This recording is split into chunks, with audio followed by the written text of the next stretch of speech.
Hey, wait, Eric's not here? I don't know where Eric is. Just kidding.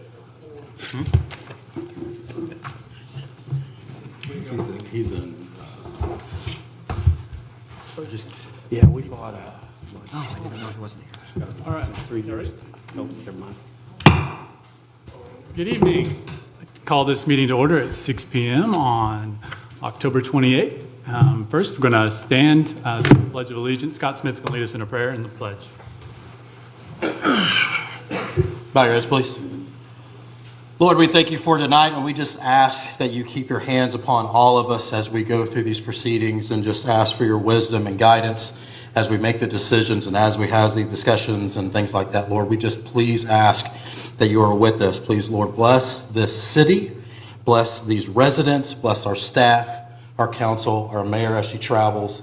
And Lord, we just thank you for everything we have. In your Lord and our name we pray. Amen. Amen.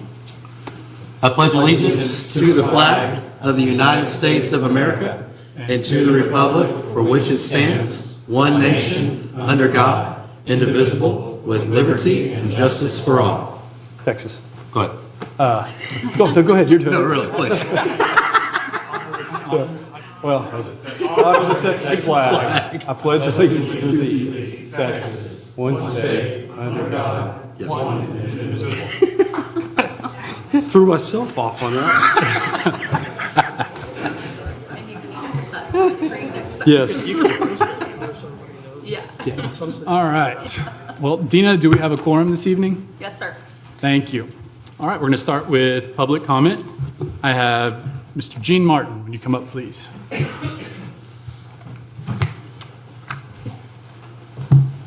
So, the only thing I have to talk about tonight is the Home Rule Charter Commission. We had a town hall on October 16th. Scott was present. Hope you enjoyed the show. I did. We got about 30 questions from, I guess there were probably only 20 residents there. I'm rather hopeful that the next town hall, which will be on November 13th, a Thursday, 2 Thursdays from right now, I'm really hoping that a lot of people come out and pose questions. We got, like I said, about 30 pretty good questions. I think I didn't know the answer to one of them. One of the questions, though, was, well, what's the opinion of the city council on all this? And my answer was, they're citizens. We're looking for input from the citizens. And so, please, if you've got any questions or comments about any part of what's publicly online, please, we will treat your questions just like any other citizen. Okay? And to that end, Rose did include, there's one of the little windows to get to Home Rule Charter Commission information. Rose added a place where if anybody, any citizen, has questions or comments, they can submit them. They will send an email to me. I will share with the commission. And again, we are looking for making sure every citizen has any question answered. Okay? You guys got any questions? Okay? Well, I'm going home yet. because my wife Will. is not doing too well. Thanks, Gene. Thank you, Gene. Thank you. All right. First item on the regular agenda minutes would be the approval of the regular city council meeting minutes from September 24th, 2025. Let's see. Do we have a motion on that? And I would like to add, I think we're looking at just approving pages 5 through 8, as there was some question on the other, and I'd like to keep it limited to just the statement of what happened in the meeting. Yeah. I'll make a motion to approve the meeting minutes from September 24th, 2025 in those specific pages. I will Second. say. Go ahead. We have a motion and a second. All in favor? Aye. Thank you. All right, next item on the agenda, discussion and action to approve a revised Chapter 380 agreement with an amendment to developers' obligations between the City of Willow Park and Polito's Westland Willow Park LLC. Chelsea. Good evening, Mayor Pro Tem and Council. On February 25th, 2025, the Chapter 380 Economic Development Agreement between the City of Willow Park and Politas Westland Willow Park LLC was approved and executed. Due to additional unforeseen construction expenses to ensure public safety, city staff and Politos are requesting a 12-month extension of the original developer's obligation terms as presented. Council moved to approve this item, August 12th meeting. The revised document is presented to be formally accepted and signed. Staff's recommendation is to approve the revised 380 Economic Development Agreement. We've also got the restaurateurs and owners here for council questions or comments. It's Gigi Hell and Mark McBride. Burke Harvey is also supposed to be joining us. Okay. Any questions, comments? I'm ready for it to open. Gigi, you gonna have Gisada there? What's that? You gonna have Gisada there? All right, there we go. Okay. We're gonna have salad, we're gonna have great food, great food, fun staff. It's gonna be great Always. for everybody, yeah. Always. Can you keep it open late on council meetings? Maybe we just bring the party over here. Perfect. Well, if there's no more comments or questions, do I have a motion? I'd like to make a motion to approve the revised 380 agreement, Chapter 380 agreement with an amendment to the developer's obligations between the City of Willow Park and Politos Westland Willow Park LLC as presented. I have a motion. Do I have a second? Second. Perfect. All in favor? Thank you. All right, next item, discussion and action for a possible city council meeting date change for November due to the holidays, Veterans Day and Thanksgiving.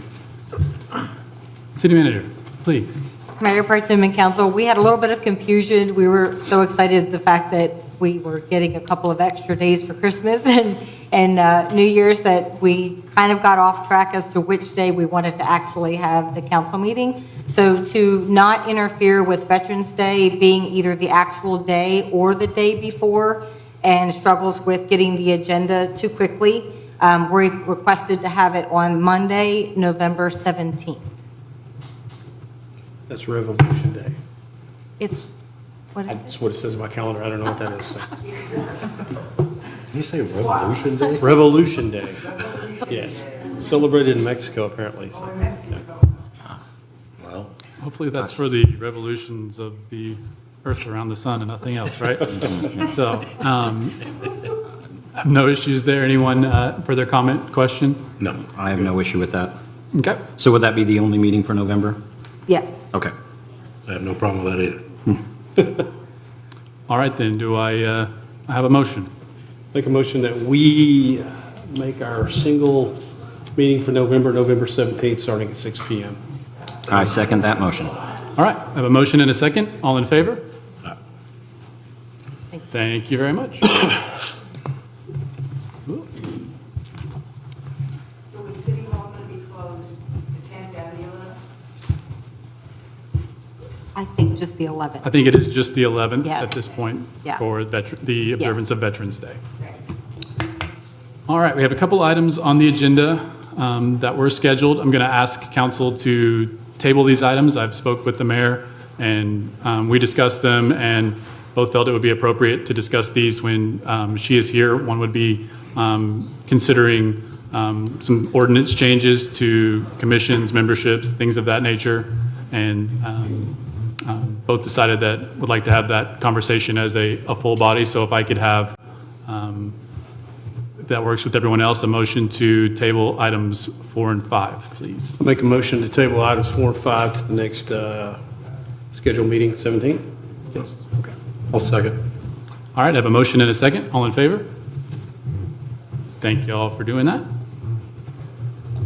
Let's see, we'll skip down to, well, I should have kept going. Number 6 was going to be the creation of a Citizen Financial Oversight Committee that was also the mayor. So can I have a motion to table item 6 until the mayor is back to discuss? I'll make a motion to table item number 6. I second.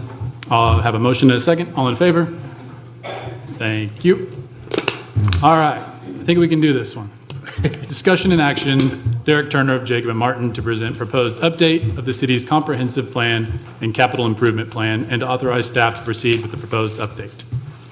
Mr. Thank you, Mayor Turner. Pro Tem. Good evening, council. Well, I thought I'd have a few more minutes. So as I understand it, there was a desire to discuss capital improvement plan and comprehensive plan, and maybe in a broad kind of overview sense, and then also maybe where you're at on your current capital improvement plan and comprehensive plan. And so the sheets I gave you earlier, this first sheet is just a few bullet points on the capital improvement plan. I can answer questions that you may have. I can go into any level of detail you want, or at least some extent. So we can get into that once I kind of get going here. But on your capital improvement plan, so capital improvement plan is really an infrastructure needs document. Chapter 395 of the Texas Local Government Code governs capital improvement plans. There's language in there that's actually the same code. Andy, correct me if I'm wrong, but it covers impact fees and that type of thing, because you have to have a CIP in order to modify an impact fee. And so generally speaking, the capital improvement plan, and in your case, the impetus behind it was in advance of creating impact fees. And so in addition to just being a good planning document so the city can plan for infrastructure that needs to take place. Your plan, the current plan that you're under, was created in 2022. I should say it was updated in 2022. It was updated from a plan that was actually created less than 5 years before that, but it was updated in 2022. And then we call it what we call the supplemental update on the wastewater portion was done in July of 2024. Mm-hmm. And so you're 3 years into your current plan, and typically the cycle of when you would expect to update a CIP would be 5 years. And so now there have been a lot of changes in the city in that 3-year period. In communities like this around the Metroplex, that's not unusual. And so there are maybe some reasons why you would want to consider updating it anyway, even though you haven't hit that 5-year mark yet. But you have some time there to determine whether you want to do that. Now there are some things I know that are kind of up in the air right now that it might be prudent to wait until those are resolved before you update the plan, because the things I'm talking about, which is where would have a significant impact on what that plan includes. Mm-hmm. So, but regardless, you're nearing the time. You're beyond halfway on that plan that's currently in place, and so thinking about the time to update it would be prudent at this point. Your plan includes 4 elements. In your case, it's got a water system analysis, sewer system, streets, and drainage. And just to kind of, the plan in 2022 is actually kind of a conglomeration. We did a water and sewer capital improvement plan. Separately, we did a drainage master plan and street inventory and study and report. And then we wound up kind of aggregating all of those into a CIP for all of those elements. Any update that you would do presumably would include all of those elements, necessarily so. So developments that have come in which new streets have been laid, new water and sewer infrastructure has been put in, would be included in the plan. I've put some numbers down here. There's really no need to consider anything other than an update. If you were going to go in and create a CIP from scratch, if you didn't have one already, for those same 4 elements, you'd probably be looking at $7,500,000 to do the entire thing. That's mapping, that's existing system analysis, population projections, customer demands, and then the actual evaluation of the infrastructure itself for each element.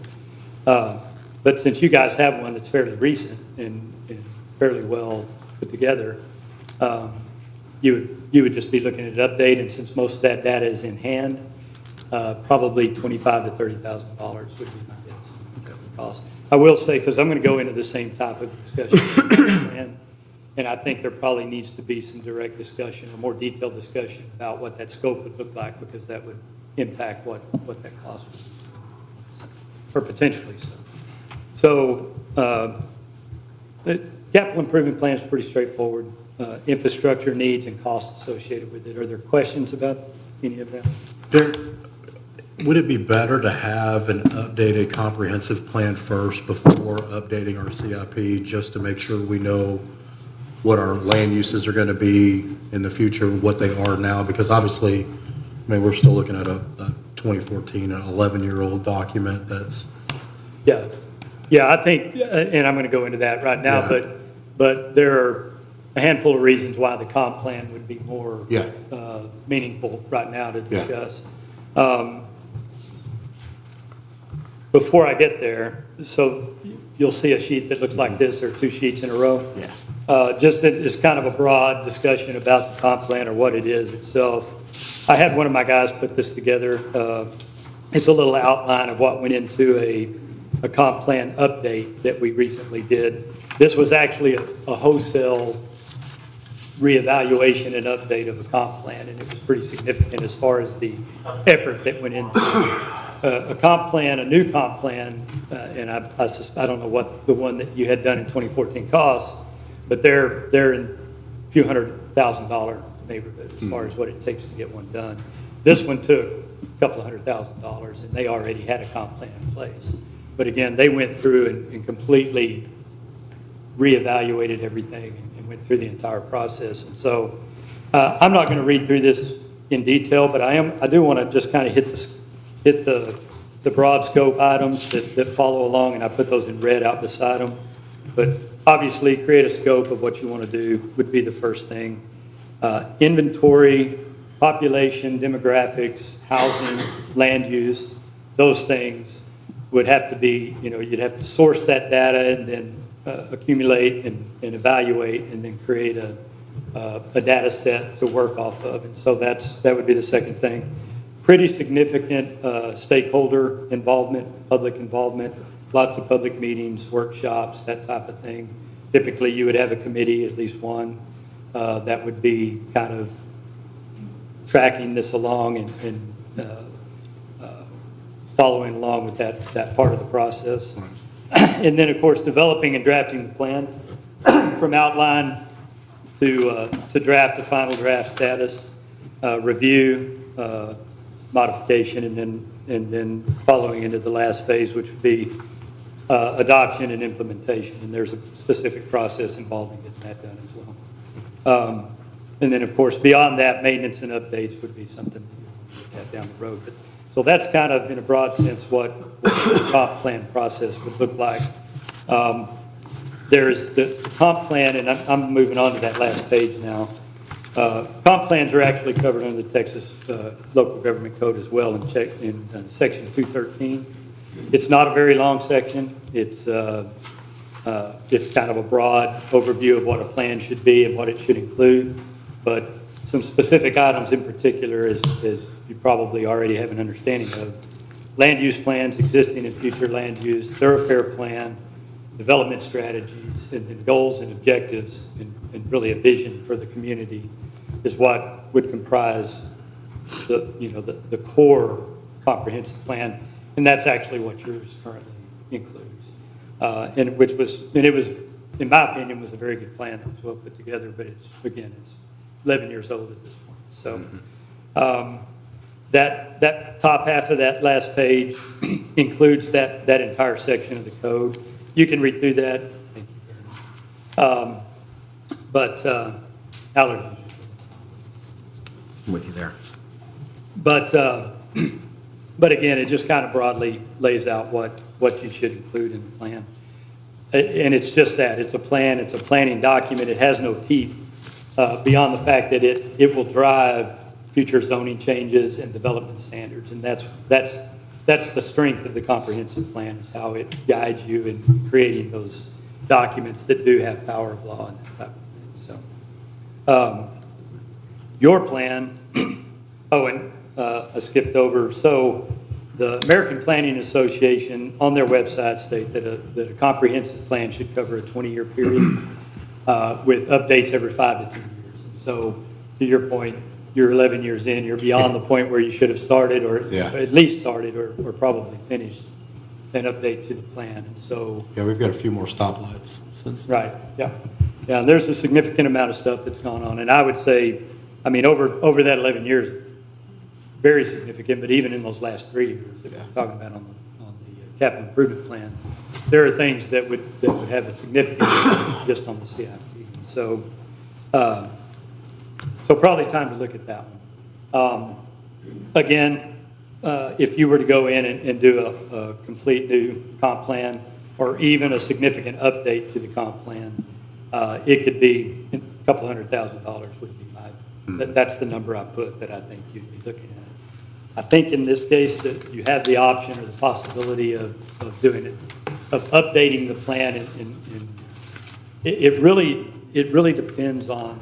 And if you look at your plan, and I don't know how much you guys have scrutinized the plan you have, but it lays out a vision for the community and objectives. There's about 45 to 50 of them under 6 broad categories. But it lays out those objectives with an eye toward the vision that was developed for the community through that comp plan process.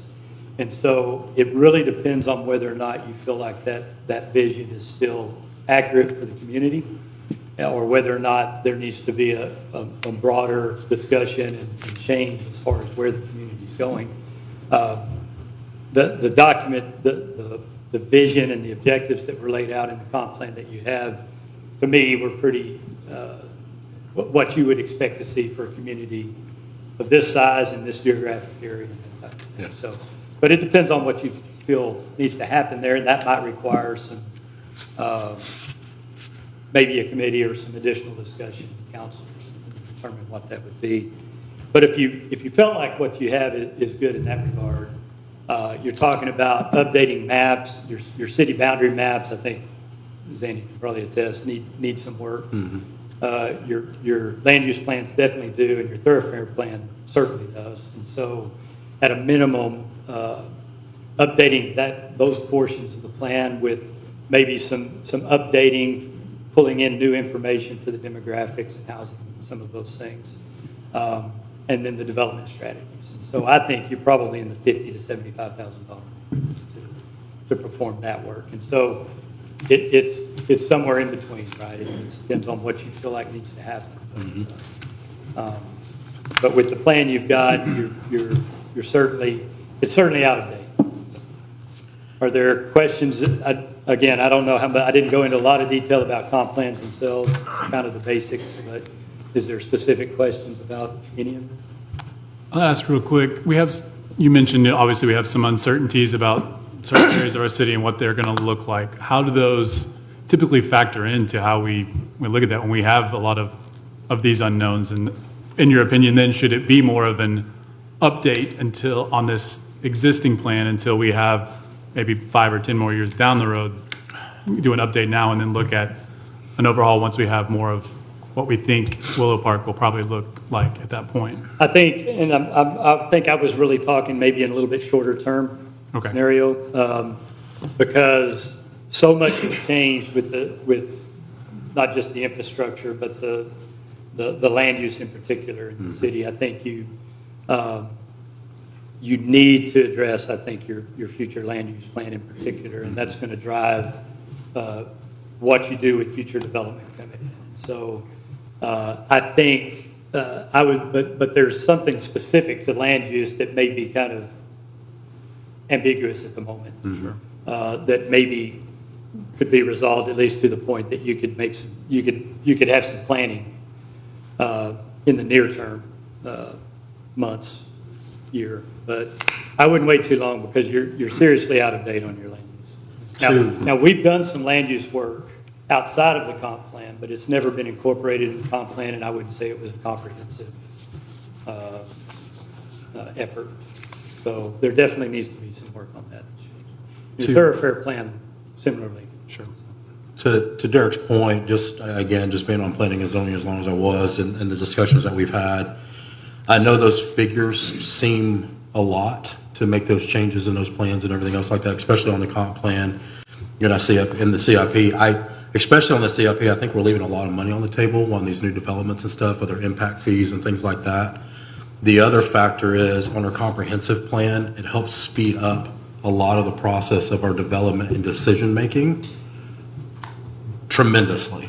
Because right now, we're kind of hodgepodging, 11-year-old maps, how we're going to do things, thoroughfares, roads aren't even on there that are already currently there, and we're literally having to piecemeal all this together. This will help staff a lot too in those decisions when people walk through the door and say, hey, I want to build X complex in this area, and we go look at our comp plan map, and you got to, well, where's that at? Like, we can't find that stuff. And so I've been begging for that for a long time, even when I began, because that was out of date even when I started.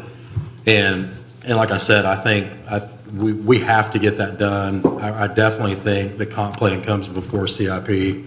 But again, CIP helps bring us in revenue on these new developments and things like that as well. So they kind of go hand in hand in that. And I know it's a chunk of money, but at the same time, I think it'll make it up in the long run of time and obviously the impact fees. So that's just my 2 cents on that.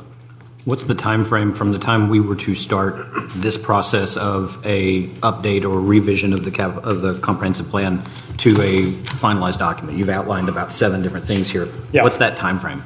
Well, and again, it varies a little bit depending on how extensive you want to go with the update, but 6 to 9 months. I think your last plan in 2014, and I was just reading from the information that they provided, was a 6-month process.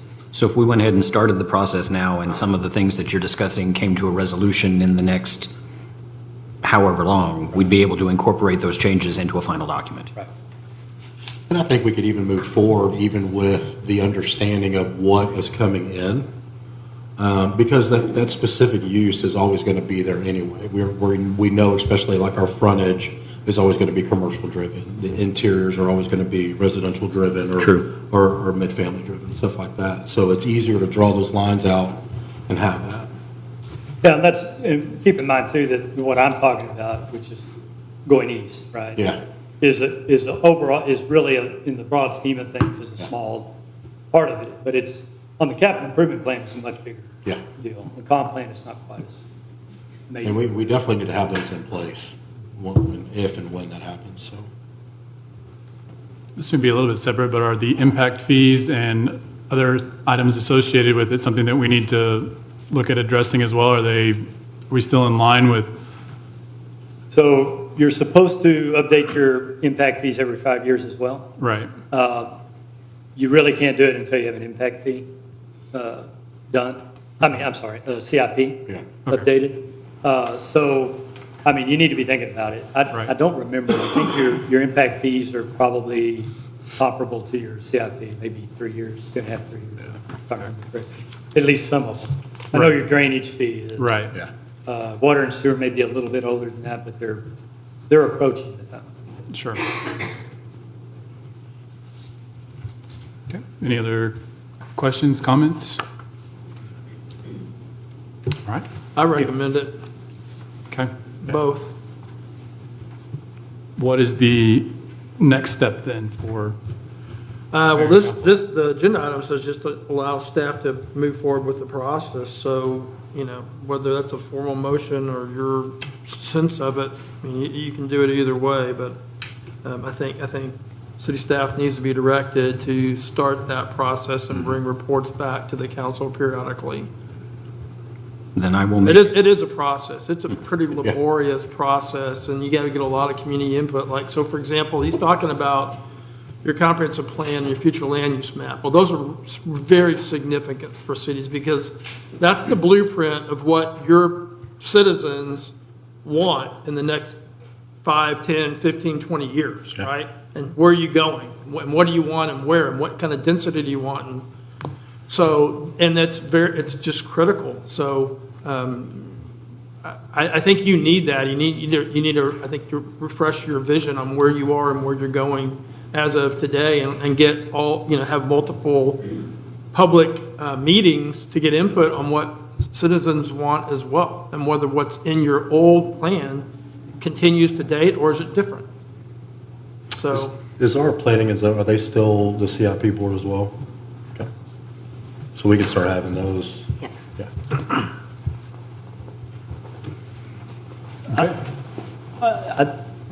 I would assume, I would think the position that was kind of laid out was probably fine, but I would like to, what I would think you would want to do very quickly is sit down and discuss the scope and make sure that what you're proceeding with is what you want. And maybe you could bring back a proposed contract that Yeah. lays out the proposed, what you see as Yes. proposed scope, and the timetable, and the benchmarks, and the not-to-exceed cost.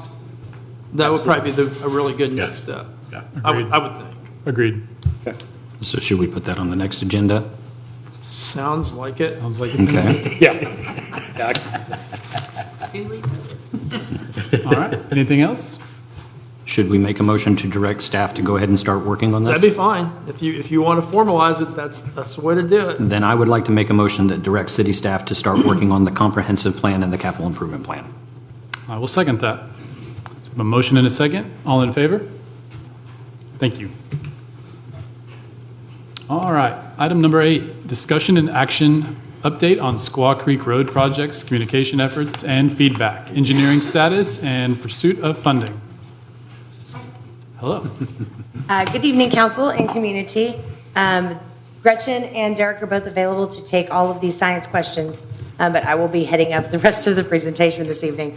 If you have an engineering question, the subject matter experts are behind me. For those who are unfamiliar with the project, we are getting ready to reconstruct Squaw Creek and replace the water lines, and that does include the side streets. So the report that I left on y'all's desk kind of just gives a gist on the first page. Specifically, what I was requested to bring tonight is the details of the community outreach plan and how successful that has been or not been. When we started looking at Squaw Creek in January of this year and what we were going to do for our outreach plan and our community engagement plan specifically, we took a lot of lessons from the feedback we'd gotten from the public in previous projects. We had had a number of very, what's the word I'm looking for? Spirited feedback. So we took that into consideration. I'd actually been making some notes on that. One of the things that we looked at is there were a lot of people that felt like they didn't have a good two-way dialogue with the city. So that's one of the things we really wanted to establish with our communications plan for this project. And we've learned a lot of lessons too, a lot of really, really good lessons going forward. So we began the planning in January of 2025, and it was a multi-pronged approach that included door notices placed on properties to let folks know about the town hall meetings. We did notices on our bulletin board outside, social media, the community news. We did some coverage in the community news. We sent out notifications via our text and email alert system. We created a centralized webpage for up-to-date information. We're going to do a touch more on that in a few moments. One of the discoveries that we made as we went through this process, specifically when we got to the phase of one-on-one meetings with property owners, is that we don't know how to get a hold of some of our residents. We have a rather significant chunk of our residents that we don't have up-to-date contact information in our system at all. That was a rock that we didn't mean to kick over, but I'm glad that we did. Because now we know why we're not reaching some folks that we were really hoping to reach. So actually, one of the things that we are now doing as part of this outreach project is I'm gathering resident contact information and updating it in our system to try to fill some of those gaps that we found through this process. In the meantime, we have sent out letters to all of the folks that we have not yet met with one-on-one. We are giving everybody an opportunity to meet one-on-one on their property with the engineers and with the city team if they have any questions specifically about their property, so they can get a chance to talk about that, walk their property, raise any concerns that they have, and make sure that everybody feels good about those conversations before we start the project. We also use this as a good time to start what we're going to do for the website for projects going forward. We are basically going to start a section on the new website that we'll be bringing to you guys a little later to look at. But it's an all-in-one, one-stop hub for these things. So it gives contact information, who is dealing with the project, where can you direct your questions, where are all the videos related to this, where are all of the documents related to this, and we create basically one centralized web page. We also created a QR code that we have put on all of the documents and all of the letters that we've mailed out. And it's actually, it's had close to 100 scans at this point, which for the QR codes that we send out for these things is actually pretty cool. It means we're getting good engagement on that. So we've experimented with a few different types of things, and we found some to be more successful than others, but this has been a really great learning process for us. And thus far, the feedback that we've gotten from the public is that they feel like they've been well communicated with so far on the project. But that does bring me to some of the questions and concerns that we've received so far. There's been a lot of questions about asphalt versus concrete and the life of the road and whether or not that's going to be something that we're going to look at. The answer that we've been giving the public so far is we don't have those numbers yet, so we haven't made that decision yet. This is anecdotal only. I do not have an official survey or anything. The vast majority of the folks that I've talked to said they greatly prefer the concrete option if that's an option that y'all will consider. Just as we've had on previous road projects, damage to property and driveway approaches is a concern from a lot of folks. We think we're alleviating a lot of that with the one-on-one meetings, or we hope we are, to allow people to kind of have a chance to talk specifically about this is what's going on with my culvert. Are you guys going to have to remove this or that? We think that's helped them. Traffic disruption during the project is a concern. I think that's a concern for everybody.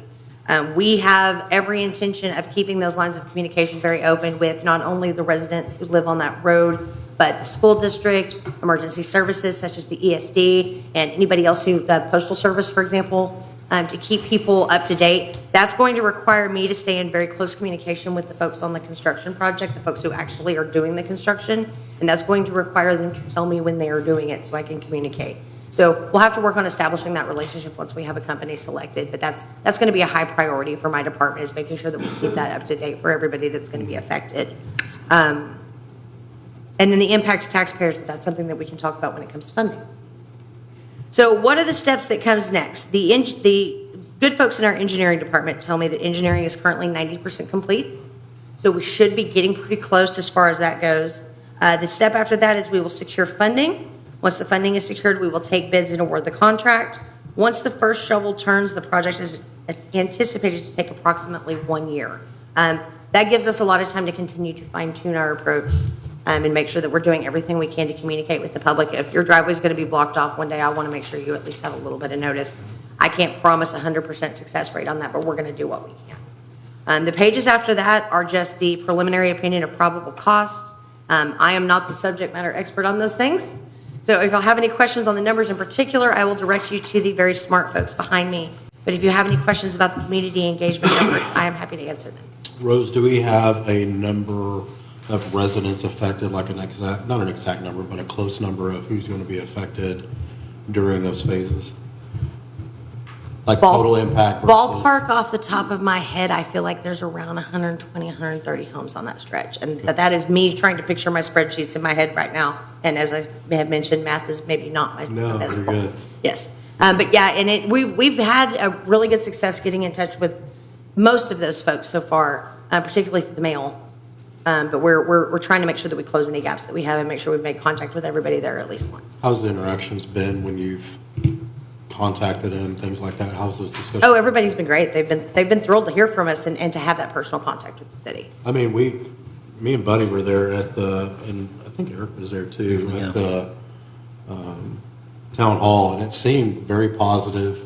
Everybody was getting the feedback they had. I think they really loved having the map to go over there and view everything. I think that went very, very well. Talking to some of the residents, they weren't excited, obviously, because of right. The disruption it's going to cause, but they were absolutely excited to have their streets fixed and everything else, and that they were a part of this process and everything else. But I think, like you said, the big question was obviously concrete versus the road base or whatever we were going to use for that. I know Squaw Creek was pretty determined we were going to do concrete. Again, as in the residents of Squaw Creek? Yeah, exactly. That seems to be what the overwhelming majority have communicated. And then all like the side streets, Agave Court, and all them are going to be. Well, and on that note, and I just want to divert for a second on a personal note. I've been here nearly 7 years.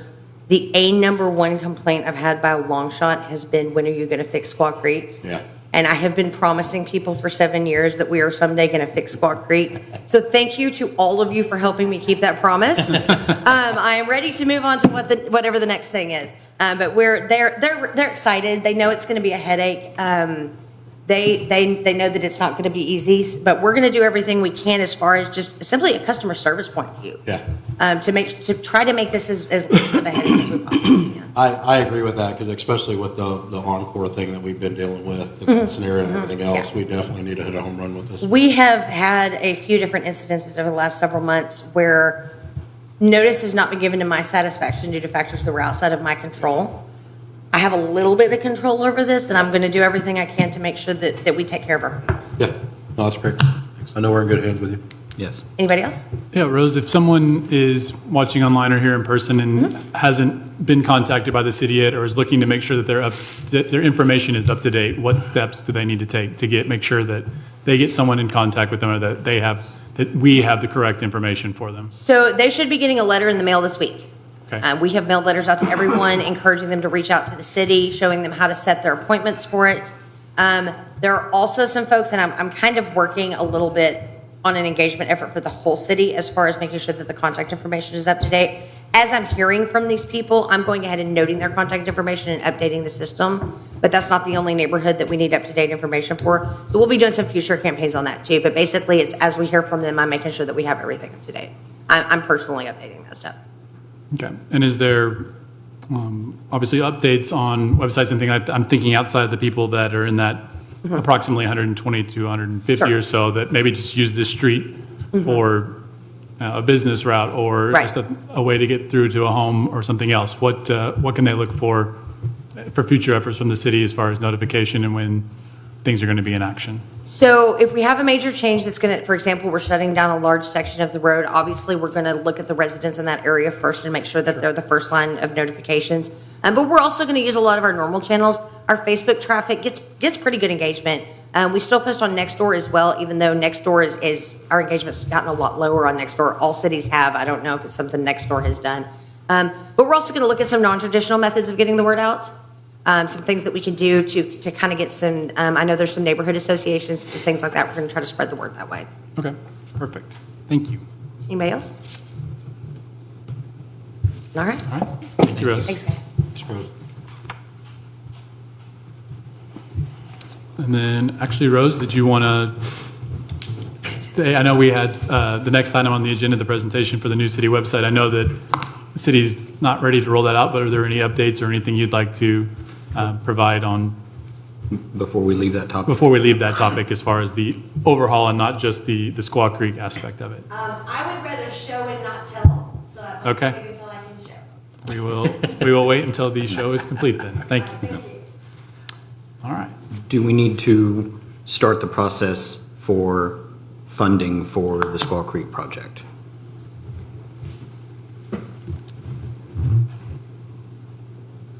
Michelle, is that the right answer? I mean, is it in the budget right now? No. Okay. What I would like y'all to do is actually authorize me to start the talk with Hilltop and get that going, and we'll bring them back at the November meeting to discuss moving forward and issuing the debt. Okay. For those that may not have heard online, we're talking about just authorizing staff to begin negotiations for funding options and then bring that back for our November meeting, which I agree is probably a good idea, a good plan there. So thank you. Do I have a motion for that? I would like to make a motion that we authorize city staff to pursue funding options for the Squaw Creek project. Second. I have a motion and a second. All in favor? Thank you very much. Thank you. All right. Moving on to item number 10, discussion and action to consider approval of resolution 2025-16, updating signatories for city bank accounts. Council, y'all did this a couple months ago, but with the changes with Leah resigning and former Mayor Grimes, Manager Grimes no longer with us, we need to update that. I put in the packet a proposed, currently the mayor and Eric are on there, as well as myself and Andy Saylor. Leave Andy Saylor, myself, the mayor. We need to add Nate as the mayor pro tem, and then I'm suggesting Eric, but I will take anybody else. We just need somebody who's available towards the end of the week to sign checks. That all sounds good to me. I can make a motion. I'll make a motion to remove Brian Grimes and Leah Young as authorized signatories on all city accounts held with financial institutions, and that the following names will be authorized signatories on all city accounts held with financial institutions: Teresa Palmer, Nathan Crummel, Eric Contreras, Andrea Saylor, and Michelle Gelker. I'll second. I have a motion and a second. All in favor? Aye. Thank you so much. All right. Number 11, discussion and action to consider approval of proposed ordinance that amends ordinance 740-19, changing city attorney to officer of city and reports to city council. Tony. Council, this is just a housekeeping issue. We did this council did this for a few meetings ago, and so this is just housekeeping. We didn't have an ordinance that was available for that, so Dina has drafted that for us, so we can go ahead and actually sign that and get that up to date. Okay. Do I have any discussion, comment, or do I have a motion? Make a motion to approve, ordinance that amends ordinance 740-19, changing city attorney to officer of the city and reports to city council. Second. I have a motion and a second. All in favor? Thank you. All right. Item number 12, I'm going to ask y'all to table this one as well. This goes with, once again, with some of our updating to general provisions, governance policies, things like that. Speaking with the mayor, she asked to table this one as well until she's back. We can have full discussion all together. Make a motion that we table item 11 until the next regular scheduled meeting. 12. I believe it's 12. Oh, I'm sorry, 12, yeah. Do I have a second? I'll second. I have a motion and a second. All in favor? Thank you. Guess I can't recommend one and then get rid of it, can I? Yeah. Be a little counterproductive there. Yes. All right. Next up would be our quarterly reports from different department heads and such. Do we have any questions for anybody based on the reports provided in your package? Just want to say thank you to all of our department heads. Those of you that prepared these reports took the time to really focus in on the details for us. Much appreciated. Thank you for continuing excellence in your jobs and positions. The city council and staff, we just really appreciate it, and thank you for it. Let's see. All right, I think it's executive session time. I need to make sure I have my language I have to read. You're wordy. Andy, do you have that? You can, no, I don't. You just read that verbatim. All right. And announce the time, that's all you need to do. All right, we're going to be going into executive session at 6:47 PM. And in accordance with the Texas Government Code, Chapter 551, Subchapter D, the City Council will recess into executive session, closed meeting to discuss the following: Section 551.071, consultation with attorney; Section 551.072, deliberation regarding real property; 120 El Chico Trail lease agreements. Item 22, Section 551.071, consultation with city attorney regarding pending or contemplated litigation; Beldine Ranch Development demand letter from the city of Fort Worth and city of Aledo. Number 23, Section 551.071, consultation with city attorney; Section 551.087, economic development negotiations, Bearcat Blooms. All right, once again, going into executive session at now 6:48 PM.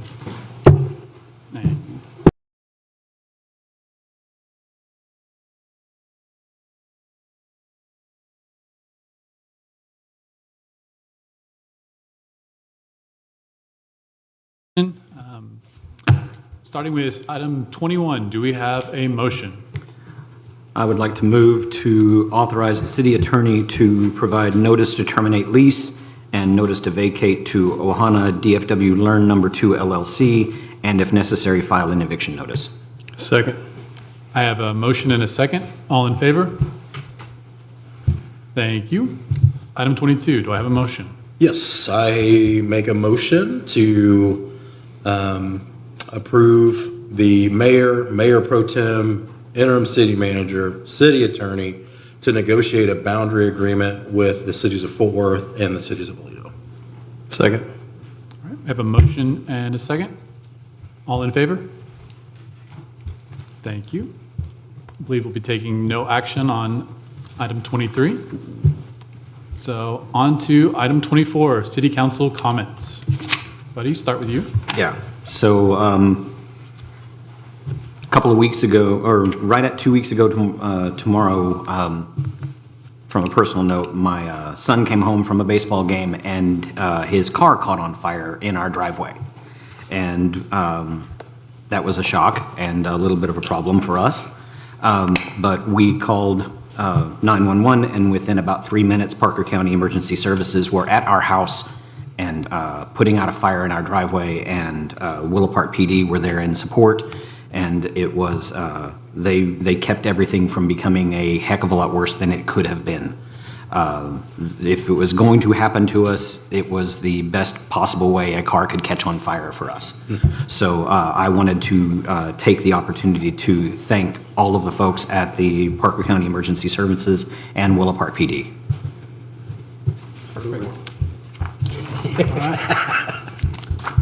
I believe, Tony, you're up. So staff would like to first thank Mayor Palmer and City Council for approving the holiday schedule. We very much appreciate a couple of extra days with our families, so thank you so very much for that.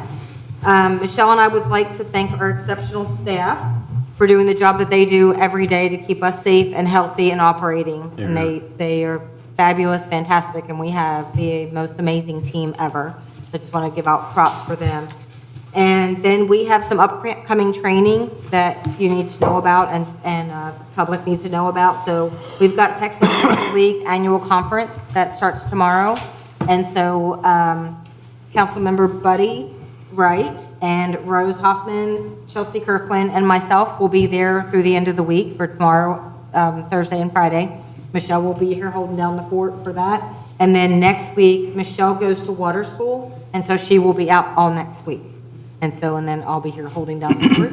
And then lastly, we want to say happy birthday to Scott today. Yeah. And so there you go. And Nate made me promise not to sing. Definitely part of the agreement, because I thought she'd ask me, and similar to the Christmas lights, I don't want to get roped into that. So, all right. Any other items, community interest items, anything we want to see on future agendas? I would like to talk about on the next agenda, let's discuss the West Side Bankhead Ryder Scott discussion. I'd like to go ahead and work with our city team and city staff to discuss what next steps are, and to get Andy to start working with the property owner to discuss how that's all going to work. Okay. I have a couple of interest items, if you don't mind. Sure. So the first is that the TxDOT project for Kingsgate Bridge is going to be starting on Monday, they've told us. So although Gretchen was supposed to be involved in that information a little bit, they kind of didn't tell her until like this week. So they're supposed to start on Monday, and it's supposed to last for 6 months. And so just want to let you know that that's going to be starting. So that's exciting for that to get done. And then this is a little bit premature, but we have our Christmas tree lighting, our 4th annual Christmas tree lighting at City Hall. That will be on Tuesday, December 2nd at 5:30. And so Mandy's busy planning that, and it's going to be a Whoville kind of theme, not to copyright Dr. Seuss. So it's similar, it's Who-ish. Who-ish. So that we will have that. We are also this year going to do something different, and they're organizing an angel tree, gift tag tree in City Hall so that we can help the Children's Advocacy Center of Parker County with that. So we'll have an angel tree here in City Hall, and then we will also have a drop box for Weatherford Animal Shelter, and they also have an Amazon wish list on their website if you'd like to give something to the Weatherford Animal Shelter. So that is it. Have we talked to, just because you were mentioning that, have we talked to like the food bank? Because I know normally like in Thanksgiving time frame, we either do a food drive or mayor There- food drive, or There is Rose a is like food ready drive to jump going out of on her seat over right there. now, but I guess it's done this Friday. So it, Okay. yeah, we didn't have. Okay, no worries, I on just, that, yeah, Sorry. no worries. So, and then we actually, just for feel-good thing, we've also considered about the senior center. And so we were talking about internally for staff, maybe doing something for them for Valentine's. Just because Christmas is so kind of inundated and then the holiday passes and then they don't get any love Yeah. then. So we thought maybe we would outreach for something for them, kind of the same kind of a thing, and do some kind of a drive for them for their Valentine's Day-ish kind of time. I like that idea. Okay. Perfect, thank you. Okay. Anything else? All right, well, thank you all to everyone that was here this evening and everyone that tuned in online. I believe that's it. So we just need a motion to adjourn.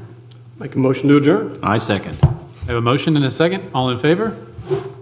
Thank you very much, and we are. Good night, Good Irene. night, Gertrude. Be my cake partner. Yes.